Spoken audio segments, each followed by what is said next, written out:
Hello and welcome. Today we're diving into a fascinating piece of technology, a deceptively simple innovation that could completely change how we train surgeons for some of the most complex operations out there. This is going to be good. Now, right up front, I want you to know that this explainer is grounded in some serious expertise. It's all based on a really insightful review by Dr. Reza Lankarani. He's a general surgeon, the founder of the Surgical Pioneering newsletter and podcast series, and he's on the editorial board for the Genesis Journal of Surgery and Medicine. So his analysis is really the bedrock for everything we're about to jump into. So let's start with a really fundamental question. How in the world do you actually train a surgeon for keyhole surgery? When they're operating through these tiny little incisions, staring at a screen, how do they get the almost superhuman skill that requires? That's the core problem we're tackling.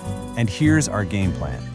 First, we'll dig into the challenges that today's surgeons face. Then, we'll introduce the star of the show, the ScopePro Trainer.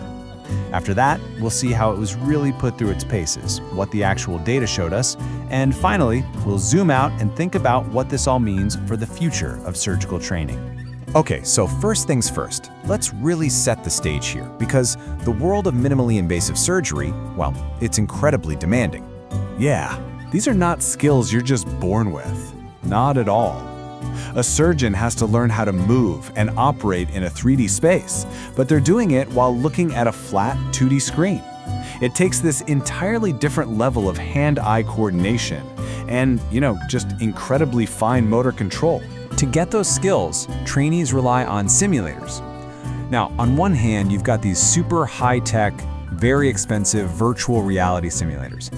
They can give you tons of data, but they just don't have that realistic sense of touch. And on the other hand, you have these simple box trainers. They feel real because you're using actual instruments, but they usually can't give you much detailed, objective feedback. So you see, there's this big gap in the market for something that's affordable and data-rich. And that brings us right to the hero of our story today, the ScopePro Trainer. It was designed to fill that exact gap. But before we pull back the curtain on how it works, think about this for a second. What's one of the most vital, but maybe most overlooked, movements in all of laparoscopic surgery? You got it. It's instrument rotation. You can think of it as the fourth degree of freedom. It's that subtle twisting of the tool, kind of like turning a key in a lock while you're peeking through the keyhole. This motion is absolutely essential for delicate stuff like suturing, but here's the kicker. Most affordable trainers just can't measure it. Okay, now this is where it gets really, really clever. The solution is just genius in its simplicity. So first, they just add this simple, passive, spiral-shaped marker onto the surgical tool. Then, a basic webcam inside the training box just watches that marker. As the surgeon rotates the tool, the spiral pattern moves up or down in the camera's view. And then, some smart software translates that simple linear movement into a super precise angle of rotation. That's it. No crazy sensors, no extra wires, just really smart design. So, the idea is brilliant, right? But does it actually work? Can this simple system really tell the difference between a total beginner and a master surgeon? Well, to find out, researchers put it to the test. A serious validation study.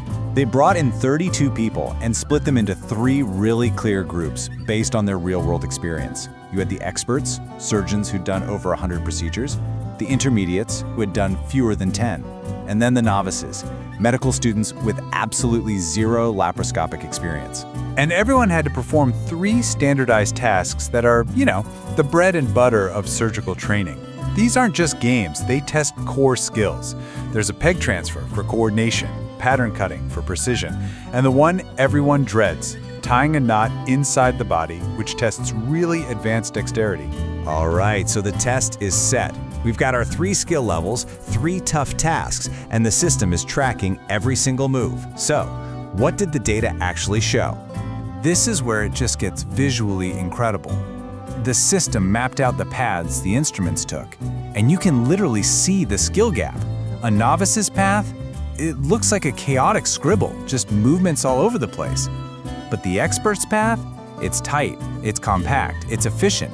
You can tell every single movement has a purpose. But it's not just a pretty picture. Let's look at the hard numbers, especially that rotation data, which is ScopePro's special sauce. For the hardest task, tying that knot, novices used, on average, 29 full rotations of the instrument. And the experts?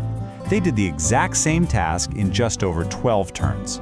That is less than half the movement. It's a crystal clear measure of efficiency and skill. So it all boils down to this, and the study's author said it perfectly.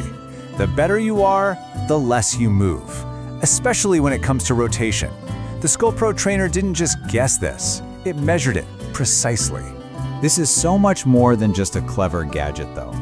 Let's zoom out for a minute and really look at the kind of real-world impact something like this could have. And this might be the most disruptive number in the entire explainer. The functional prototype was built for about $500 US. I mean, just let that sink in. High-end VR simulators can cost tens, even hundreds of thousands of dollars.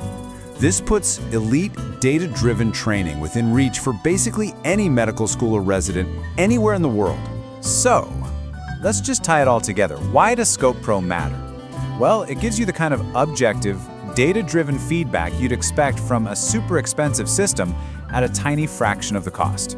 It's the only affordable one that measures that critical fourth degree of freedom, rotation. It's so low cost and portable, a surgeon could practice at their desk.